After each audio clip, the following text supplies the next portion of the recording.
Friends, hey, welcome back. It's me, Micaiah Owens, again, registered dietitian, nutritionist, and your food expert.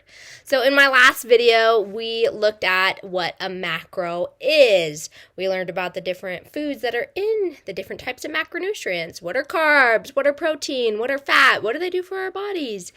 And then, so in this video, I wanted to talk about the actual macro diet. We're going to talk about what it is, what it would look like to be on it, and then we're also going to kind of go over some pros and some cons about the macro diet. And then I'm going to give just a little bit of, not really my 2 cents because I want you to make your own opinion about it, but just share my personal experience with it.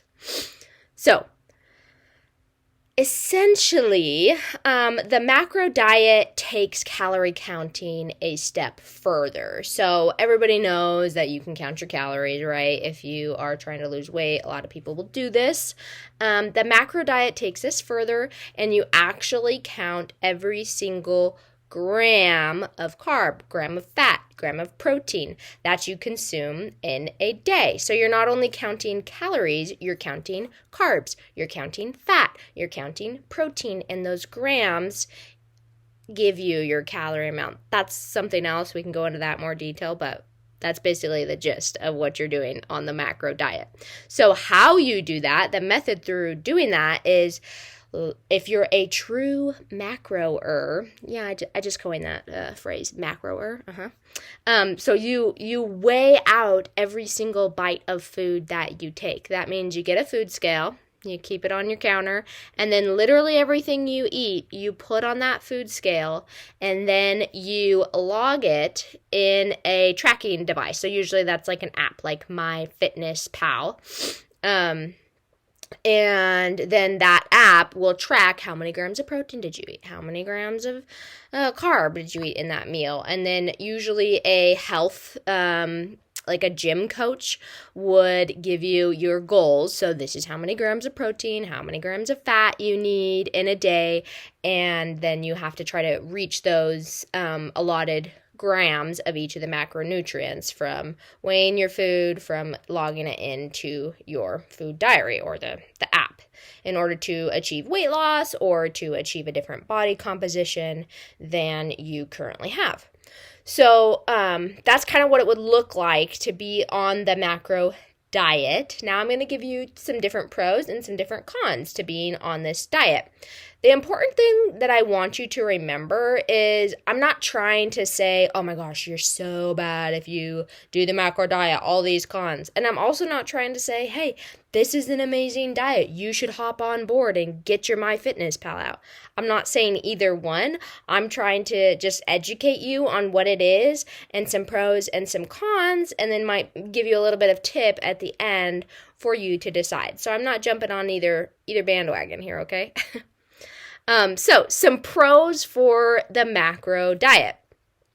Number one pro that I like is that no foods are off limits in this diet. So it's not like, oh, you can't have any dairy or no grains allowed in this diet. You get to choose the types of foods that you eat freely, and then you have to adjust your day, obviously based on what you eat throughout the day to meet those goals that were set for you by like a gym coach.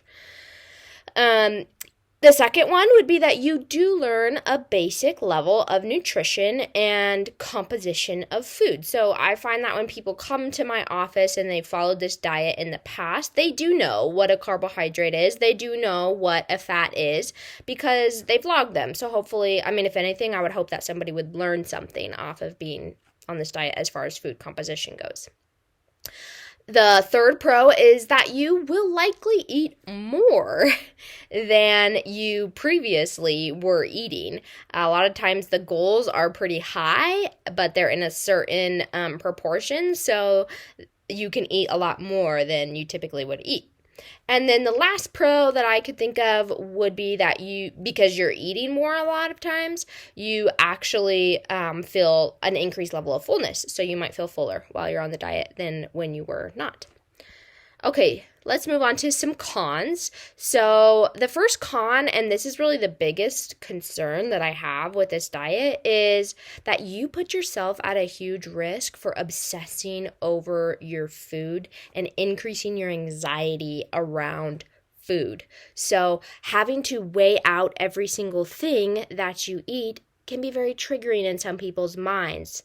It can cause you, even if you don't have a history of eating disorders or disordered eating, you can sure start one real quick from obsessing over every single thing that you put in your mouth.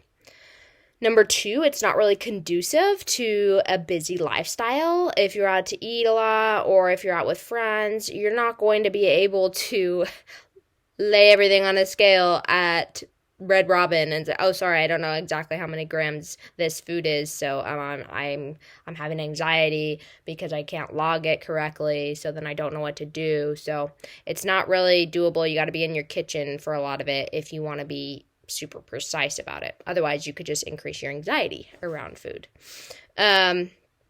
I have also seen people have an increased amount of guilt when they veer off their macros and they really feel like, oh my gosh, I had a bad day because I didn't reach my macros. I had a bad day because I went over my carbs. So you want to be careful of that. Anything that causes you to categorize good and bad is not always healthy around food and when we think about our emotions and our thoughts around food. And then also, what would be a precaution about this diet is that it can really give you an excuse to fall back into disordered eating patterns or even eating disorder behaviors. So if you have a history of having an eating disorder and you are using this as an excuse to tightly control your eating, that is not healthy. That would be a big red flag. And then the last thing that would be a con to this diet would be that it can potentially disconnect you from your body's cues. So a lot of times, like I said, those gram or goals are really high. Sometimes people just push past their fullness cues because they got to get that amount of protein in. And so sometimes it can disrupt you building that relationship with you and your body of reading the signs that it's giving you, interpreting them correctly. So there you have it.